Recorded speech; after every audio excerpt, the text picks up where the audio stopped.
আসসালামু আলাইকুম। আজকে অনেক কষ্ট নিয়ে একটা ভিডিও করতেছি। কষ্টটা হচ্ছে কি, আমরা এই মালদ্বীপে প্রায় 1.5 থেকে 2 লক্ষ শ্রমিক থাকি। তো এই 1.5 লক্ষ থেকে 2 লক্ষ শ্রমিক এতটাই কষ্টে আছি, এতটা বিপদে আছি, আর এতটা সমস্যার মধ্যে পড়ে রয়েছি অনেক দিন যাবৎ। এটা দেখার মতো কেউ নাই। বাংলাদেশের সরকার সে তো আছে ব্যস্ততা নিয়ে, সে আছে তার কৃষি কার্ড, ফ্যামিলি কার্ড, এই ধরনের ব্যস্ততা নিয়ে, আর তার মন্ত্রীরা আছে তো বিভিন্ন আরো বড় ব্যস্ত।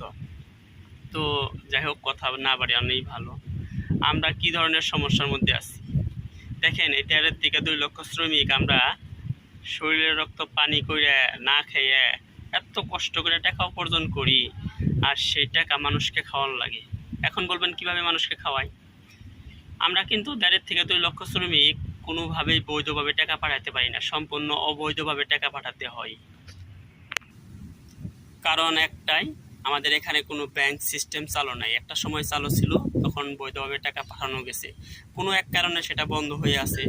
সেটা সরকার যদি চালু করে দিত, তাহলে আমাদের আর এই ভোগান্তি হতো না, এই কষ্ট করতে হতো না, এই নিজের টাকাগুলো মানুষকে খাওয়াতে হতো না। যেখানে সরকারিভাবে রেট 8 টাকা 50 পয়সা থেকে 9 টাকা, মালদ্বীপের 1 রুপিয়া প্রায় 9 টাকা, সেখানে আমাদের রেট পাইতেছি বিকাশের সিন্ডিকেটের কারণে, যেখানে অবৈধভাবে টাকা পাঠাইতেছি মাত্র 5 টাকা রেটে।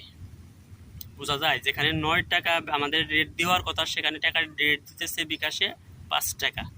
সরকারকে এই জিনিসটা দেখতে পারতেছে না। যেখানে আমার বেতন পাওয়ার কথা 80,000, সেখানে আমি বেতন পাইতেছি 50,000, 30,000 টাকার নাই। এই 30,000 টাকা মানুষ খেয়ে ফেলতেছে। বিকাশ যারা করে, সিন্ডিকেট যারা করতেছে, তারা খাইতেছে, কারণ অবৈধভাবে টাকা পাঠাইতেছি, কিছু করার নেই। তো এই জিনিসটা কি সরকার দেখে না? এই জিনিসটা কি সরকারের মাথায় যায় না যে আমার প্রবাসীরা আমার বৈধভাবে টাকা পাঠাক, খালি শুধু একটা ব্যাংক সিস্টেমটা চালু করে দিবে?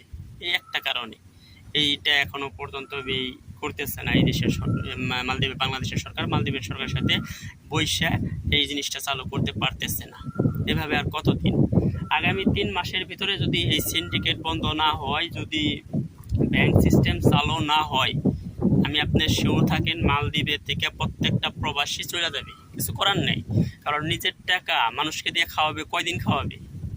কোনো দরকার নেই। এখানে 1.5 থেকে 2 লক্ষ শ্রমিক আছে, যখন দেশে যাবে তখন সরকার একাই বুঝবে, সরকারের মন্ত্রীরা বুঝবে 2 লক্ষ শ্রমিকের খাওয়া দিতে হবে, থাকা দিতে হবে, বাসস্থান দিতে হবে, তখন তারা এটা ঠিকই বুঝবে। কিন্তু বর্তমানে বুঝতেছে না। বর্তমানে যদি মালদ্বীপের একটা ব্যাংক চালু করে দিত, তাহলে হয়তো মালদ্বীপের প্রবাসীরা অল্পতেই সফল হয়ে যেত, তারা অনেকটাই খুশি হইতো। কিন্তু এই জিনিসটা করার মতো সময় মালদ্বীপের বাংলাদেশের সরকারের এখনো নাই। সে আছে তার কার্ড নিয়ে, কার্ড নিয়েই থাকুক, ভালো থাকবেন।